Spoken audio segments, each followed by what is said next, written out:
চট্টগ্রামের আনোয়ারা উপজেলায় অস্ত্রের মুখে একটি পরিবারকে জিম্মি করে সংঘবদ্ধ ডাকাতির ঘটনা ঘটেছে।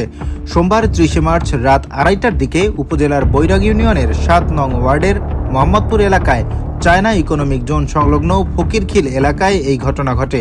স্থানীয় সূত্রে জানা যায়, হাসান নামের এক বাড়ির মালিকের বাসায় ভাড়াটিয়া হিসেবে বসবাসকারী জাবেদ প্রায় ২ থেকে ৩ বছর ধরে ওই বাসায় ভাড়াটিয়া হিসেবে বসবাস করে আসছিলেন। তিনি আক্তার হোসেনের ছেলে এবং তার বাড়ি বরুমছড়ায়। সোমবার রাত আনুমানিক ২:৩০ থেকে রাত ২:৫০ মধ্যে ৮ থেকে ১০ জনের একটি মুখোশধারী সশস্ত্র ডাকাত দল বাড়ির দরজা ভেঙে ভেতরে প্রবেশ করে। ডাকাতরা ঘরের সদস্যদের অস্ত্রের মুখে জিম্মি করে মারধর করে এবং আসবাবপত্র ভাঙচুর চালায়। এ সময় তাদের হাতে দেশীয় তৈরি শটগান সহ বিভিন্ন ধরনের অস্ত্র ছিল বলে প্রত্যক্ষদর্শীরা জানিয়েছেন। ডাকাত দলটি ঘর থেকে প্রায় ১.৫ ভরি স্বর্ণালংকার, নগদ ২০,০০০ টাকা এবং একটি অ্যান্ড্রয়েড মোবাইল ফোন লুট করে নিয়ে যায়।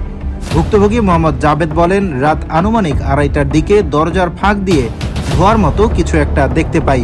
আগুন লেগেছে ভেবে দরজা খুলতেই কয়েকজন ডাকাত হঠাৎ আমাকে লাথি মেরে ঘরে ঢুকে পড়ে। তারা অস্ত্রের মুখে পুরো পরিবারকে জিম্মি করে মারধর করে এবং ঘরের মালামাল লুট করে নিয়ে যায়। পরে বাইরে থেকে দরজায় রড লাগিয়ে তারা পালিয়ে যায়। পরে স্থানীয় লোকজন এসে আমাদের উদ্ধার করে। ঘটনার খবর পেয়ে রাতেই পুলিশ ঘটনাস্থল পরিদর্শন করেছে।